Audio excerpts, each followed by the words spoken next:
Assalamualaikum warahmatullahi wabarakatuh. Alhamdulillahirabbil alamin. Wa bihi nasta'inu ala umuri dunya waddin wa ala alihi wa sahbihi wa barik ajma'in. Allahumma shalli ala nuril anwar wa sirril asrar wa tiryaqil aghyar wa miftahi babil yasar sayyidina Muhammadinil mukhtar wa alihi al-afhar wa ashabil akhyar adada ni'amillahi wa ifdalih. Qala rabbi shrah li sadri wa yassir li amri wahlul 'uqdatam min lisani yafqahu qawli. Amma ba'd. Yang kami hormati Ibu dosen perkuliahan perkembangan keberagamaan peserta didik,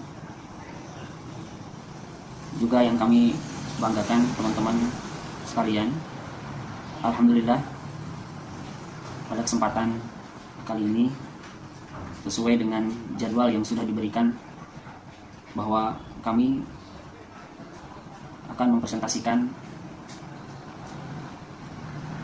perkuliahan terkait dengan program pengembangan keberagamaan peserta didik di tingkat sekolah menengah pertama SMP. Baik, perkenalkan kami berdua, saya Riki Andrianto dan nanti ada Ibu Pancaseli Inariska. Terkait dengan perkuliahan atau judul yang diberikan kepada kami, dalam hal ini kami telah melakukan sebuah penelitian di salah satu sekolah. Memang ini bukan berbasis sekolah umum tapi berbasis madrasah, yaitu di Madrasah Sanawiyah. Adapun yang akan kami hadirkan terkait dengan perkuliahan adalah program pengembangan keberagamaan peserta didik SMP melalui kegiatan kebiasaan halaqah baca Al-Quran di luar kelas. Itu adalah judul yang akan kami persembahkan pada kesempatan atau pada presentasi kali ini. Baik teman-teman sekalian, Madrasah Sanawiyah sebagai salah satu unsur pendidikan nasional mempunyai peranan yang penting dalam upaya mencapai tujuan pendidikan nasional, terutama dalam mewujudkan manusia dan masyarakat Indonesia yang beriman dan bertakwa kepada Tuhan Yang Maha Esa serta berakhlak mulia. Menurut Mujib dan Mudzakkir, ada 4 tujuan pendidikan agama Islam. Pertama adalah tujuan dan tugas hidup manusia. Yang kedua adalah memperhatikan sifat-sifat dasar manusia. Ketiga, tuntutan masyarakat. Dan keempat, dimensi-dimensi kehidupan ideal Islam. Tujuan pendidikan tersebut memiliki makna tersirat, yaitu bagaimana bisa menjadikan manusia memiliki pengalaman dan pengamatan keberagamaan yang baik dengan kunci penghambaan secara totalitas pada Tuhannya, dapat hidup dengan baik dan produktif sebagai manusia makhluk sosial. Terlebih, tujuan pendidikan agama Islam yang secara spesifik menuntun penganutnya menjadi khalifah dan hamba Allah yang sejati. Dengan kata lain, kualitas keberagamaan hablum minallah dan hablum minannasnya berkualitas. Maksudnya kawan-kawan bahwa lembaga-lembaga pendidikan itu yang salah satunya berbasis madrasah, yaitu Madrasah Sanawiyah, itu menjadi salah satu penopang keberhasilan tujuan pendidikan nasional pada sisi paling tidak membentuk karakter atau pribadi yang berakhlak. Nah, perkembangan keberagamaan ini tentunya ada atau menjadi tanggung jawab pengelola pendidikan itu sendiri, yang di dalamnya melibatkan peserta didik, baik di sekolah umum ataupun di madrasah tentunya. Meskipun ini madrasah itu cenderung memang banyak muatan-muatan pendidikan keagamaan, namun perkembangan keberagamaan tentu tetap harus dipola dengan baik, diprogram dengan baik. Nah, oleh karena itu maka kami dari kelompok kami maksudnya mencoba menyoroti salah satu madrasah. Dalam hal ini kami melakukan penelitian di Madrasah Sanawiyah MAI Kabupaten Purwakarta, yang kebetulan madrasah ini adalah madrasah tertua ya. Kalau menurut sejarahnya ini berdiri tahun 1926, sudah sangat tua ya. Namun untuk Madrasah Sanawiyahnya sendiri ya sekitar tahun 90-an atau 2000 kesini. Nah teman-teman, dari hasil penelitian ini kami menemukan beberapa program yang ini merupakan upaya dari Madrasah Sanawiyah MAI Kabupaten Purwakarta dalam mengembangkan sikap keberagamaan gitu ya, dalam mengembangkan karakter siswa untuk menjalankan agamanya.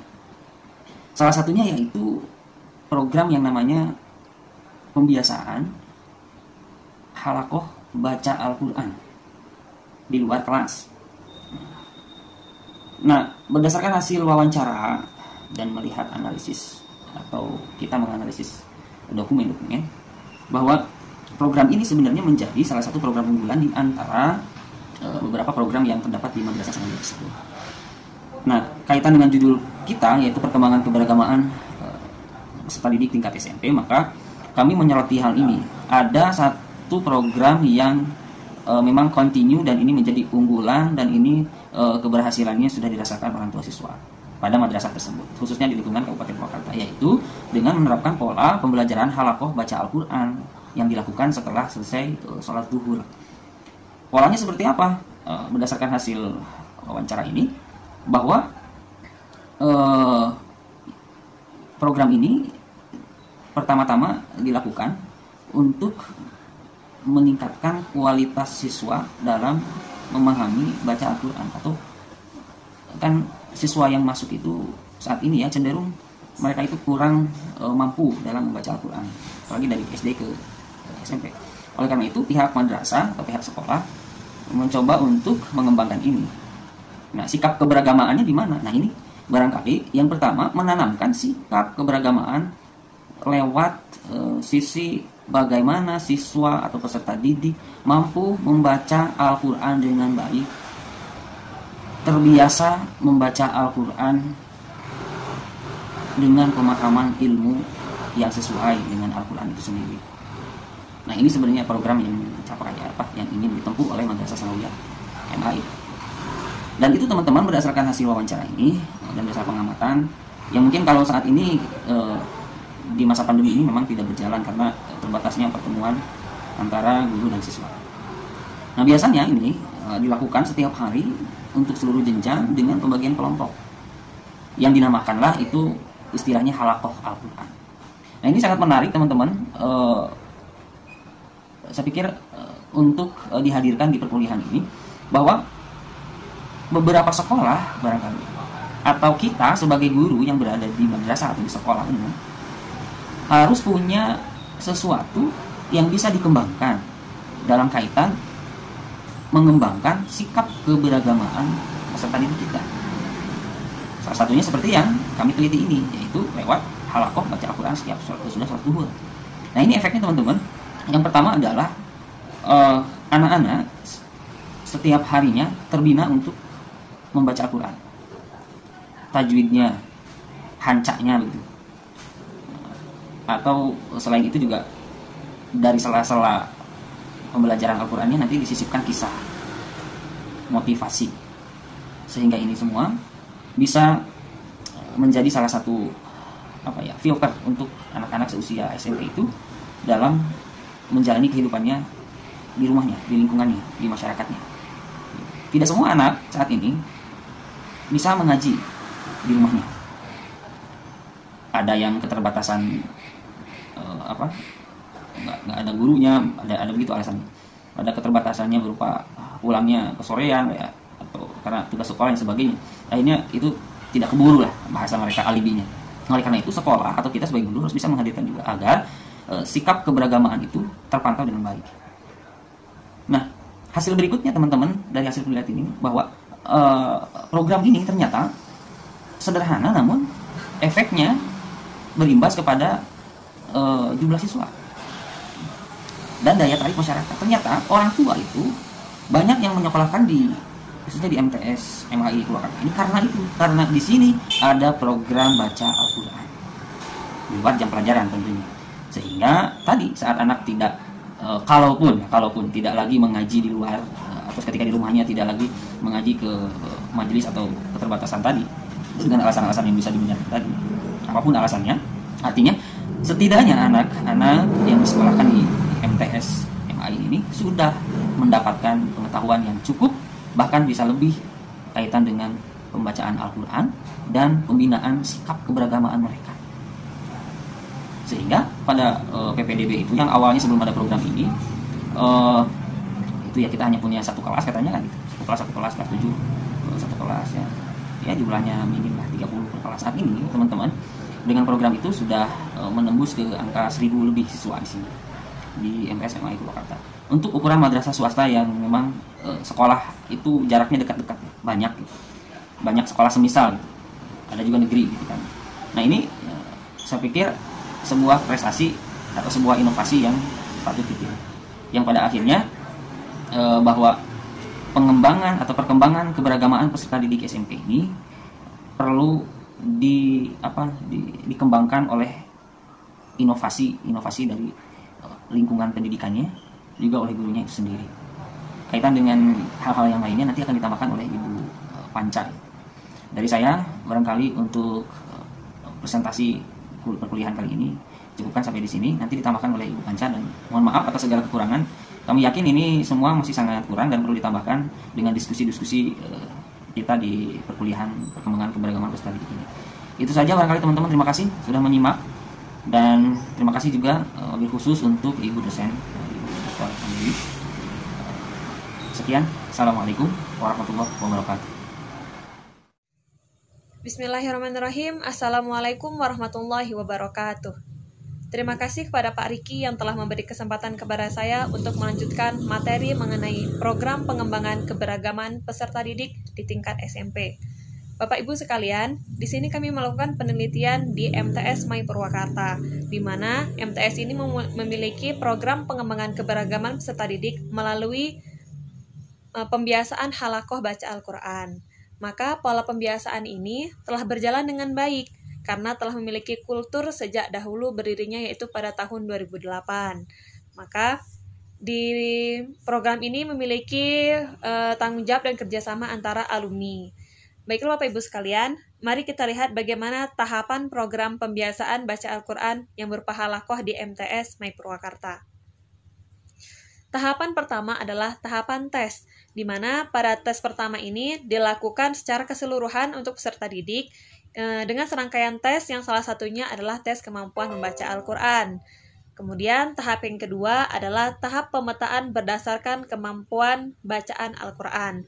Di sini, setelah pihak sekolah atau madrasah mengetahui kemampuan masing-masing peserta didik, maka selanjutnya dilakukan melalui wakil kepala bidang kesiswaan membuat pemetaan atau pengelompokan. Maka ketika seorang siswa tersebut sudah lancar, maka dikelompokkan dengan yang sudah lancar. Untuk bagi yang belum, maka dikelompokkan untuk yang belum. Maka tahap yang ketiga adalah rapat bersama guru PAI.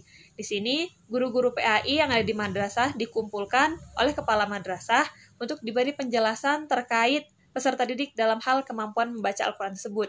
Misalnya dari pemetaan atau pengelompokan tadi, misalnya ada setengah dari peserta didik tersebut yang memiliki kemampuan baca Al-Quran yang lancar, dan setengah lagi mungkin yang belum. Maka tahap berikutnya, tahap yang keempat adalah penentuan kelompok binaan. Pada penentuan kelompok binaan ini, jadi guru PAI itu disebar kepada beberapa kelompok tadi. Jadi misalnya tadi ada kemampuan yang rendah, sedang, ataupun yang sudah lancar. Kemudian pada tahap yang kelima adalah pelaksanaan program.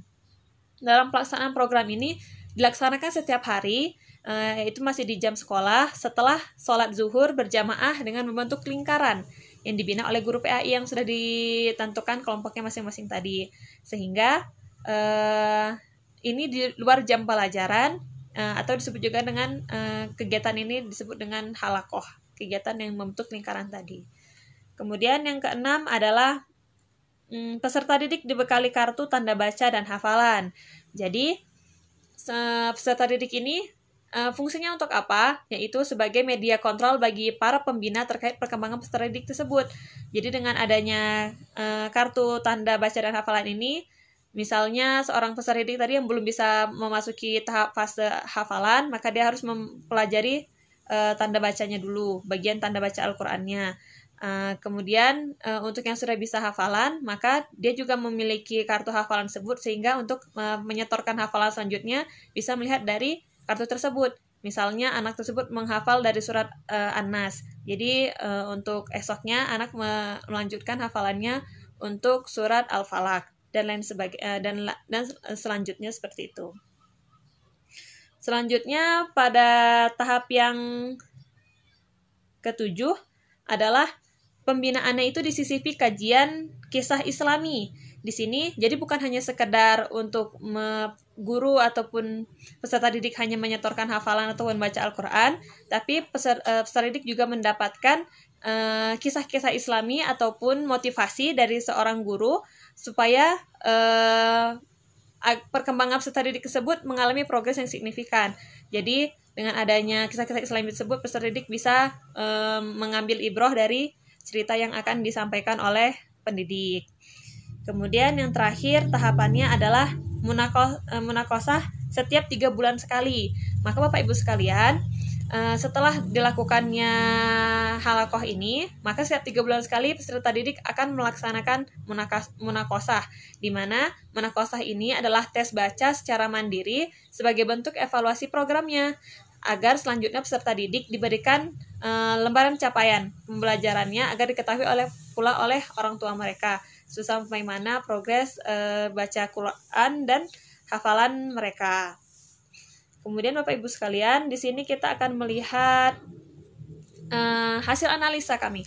Jadi menurut Kepala Sekolah Madrasah, bahwa efek dari program ini sungguh sangat luar biasa karena banyak orang tua yang menyekolahkan anaknya ke MTS My Purwakarta ini. Salah satunya yaitu karena adanya program pembiasaan halakoh baca Al-Quran ini. Jadi sehingga saat ini yang dulu hanya memiliki siswa per jenjang satu kelas dengan jumlah murid yang cukup sedikit, namun sekarang sudah di atas 1.000 siswa. Sehingga di samping itu, program ini juga mampu menekan angka kenakalan pada remaja seusia SMP. Setidaknya pada generasi muda telah dibekali pengetahuan dan dibiasakan untuk mencintai dan terus belajar terhadap Al-Quran. Baik Bapak Ibu sekalian, maka kesimpulan dari presentasi kami pada kali ini adalah bahwa program pengembangan keberagamaan peserta didik dapat dilakukan melalui pembelajaran langsung oleh guru agama dan melalui kegiatan ekstrakurikuler secara tidak langsung. Semua itu dilakukan dan pula sebagai proses untuk dapat bersama-sama mengamalkan ajaran dan nilai-nilai agama Islam dalam kehidupan sehari-hari, sehingga tujuan umum pendidikan dan tujuan khusus pendidikan agama Islam dapat terwujud. Seperti yang sudah dapat Bapak Ibu saksikan dari jurnal dan presentasi kami, maka cukup sekian dari kami. Terima kasih. Bahasa Acehnya adalah Terima Genaseh dan bahasa Sundanya adalah Hatur Nuhun. Semoga presentasi kami pada kali ini dapat bermanfaat bagi kita semua. Dan selanjutnya akan dilanjutkan dengan diskusi dan tanya jawab. Terima kasih. Saya kembalikan kepada Pak Riki. Mungkin sudah tidak ada lagi soalnya ini video langsung. Saya tutup sampai sini. Mohon maaf apabila ada kesalahan. Terima kasih. Assalamualaikum warahmatullahi wabarakatuh.